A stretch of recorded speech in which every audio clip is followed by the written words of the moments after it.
एक छोटे से गांव में एक किसान रहता था जिसका नाम मोहन था। मोहन बहुत परिश्रमी और ईमानदार इंसान था।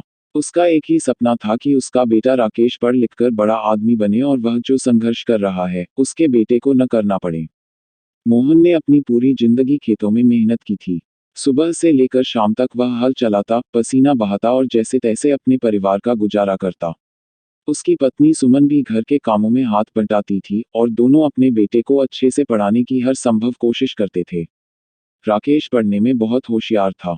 गांव के स्कूल में वह हमेशा अव्वल आता था। मोहन और सुमन को उस पर बहुत गर्व था, लेकिन गांव के स्कूल में सिर्फ 8वीं कक्षा तक ही पढ़ाई होती थी। आगे की पढ़ाई के लिए राकेश को शहर जाना था, पर मोहन के पास इतने पैसे नहीं थे कि वह अपने बेटे को शहर में पढ़ा सके। फिर भी मोहन ने हार नहीं मानी। उसने अपनी कुछ जमीन गिरवी रख दी और राकेश को शहर भेजा। राकेश भी अपने पिता के त्याग को समझता था, इसलिए उसने कड़ी मेहनत की। कुछ सालों बाद राकेश ने अच्छे अंकों के साथ अपनी पढ़ाई पूरी की और एक बड़ी कंपनी में नौकरी पा ली। जब राकेश नौकरी करने लगा तो उसने सबसे पहले अपने पिता का कर्ज उतारा और गांव वापस आकर अपने माता पिता के लिए एक नया घर बनवाया। मोहन और सुमन को अपने बेटे पर बहुत गर्व था। एक दिन राकेश ने अपने पिता से कहा, पिताजी, आपकी मेहनत और त्याग के बिना मैं कुछ भी नहीं कर पाता।